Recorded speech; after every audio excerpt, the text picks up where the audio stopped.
કપડું બેન બતાવો તો જ બિચારી બેન દાખલ છે ને આ કેટલા દિવસથી દાખલ છે એટલે દાખલ છે કારણ શું હતું દામનગર તો મુલા લઈ ગયા એ આ તકલીફના હિસાબે કપડાના હિસાબે ત્યાં જે ડોક્ટર હશે એ કંઈક લખી દે ને કે આ બેનને આ માટે અહીંયા દાખલ સાહેબ આવા બહાના કરી દેવા જોઈએ કે તમે એજમાં માટે મોટા છો અને છટકવાની વાર માનવતા રાખો કાલ બધા વ્યાજ આવું સિવિલમાંથી વાયરલ વિડિયો પર આપણાથી કોઈની સામે તો વાયરલ વિડિયો નહીં બેન બોલે છે મારે વાત કરી છે હું વાયરલ વિડિયો પણ બેન મારું આવો રેકોર્ડિંગ એ બેન કોણ છે એની એ દીકરી બેન દીકરી આ ભાઈ ની પણ એ બેન નહીં આજે પેલા પણ ઈ તો પ્રાઇવેટ હોય તમે એની પર નાખો આને દંડ કરો ને સાહેબ પ્રાઇવેટ હોય તો તમે છટકવાની બારી શું કરો છો નહીં બારોબાર જવાબ ના અપાય તમે બારોબાર જવાબ આપો છો બારોબાર આપણે કઈ એક્શન ના આ માનવતા દાખવો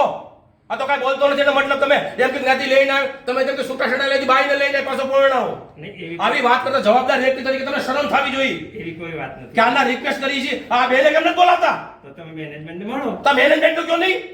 મેનેજમેન્ટને મળો તમે બરાબર તમને નકર કાઢી મૂકે મેનેજમેન્ટ અમને કાઢી મૂકે તમે તો પછી એમ સીધા જવાબ દો અને આ બેને બોલાવો શાંતિથી વાત કરો શાંતિથી તમે શાંતિથી લાઈક છો કે આના 4-5 જણા રિક્વેસ્ટ કરી છે તમે શાંતિથી વાત કરો મેનેજમેન્ટ કપડું લઈ આવો પૂછડું લઈ આવો એ પ્રાઇવેટ કપડું કાઢ આ બે કપડું રાખ્યું એને કાઈ નથી કેવું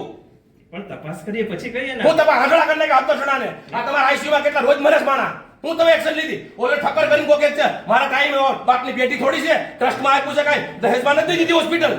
હા તો એ મેનેજમેન્ટ ને બધી વાત કરો ને ભાઈ કોણ મેનેજમેન્ટ છે તારી કે કોણ લેવા આપણને હાલો મેનેજમેન્ટ ચાલો મેનેજમેન્ટ કે છે ભાઈ દિનેશભાઈ કાકા લઈ જાઓ કાકા પછી હાલો ફોન કરો તમે મેનેજમેન્ટ આવી જાય મને બોલાવો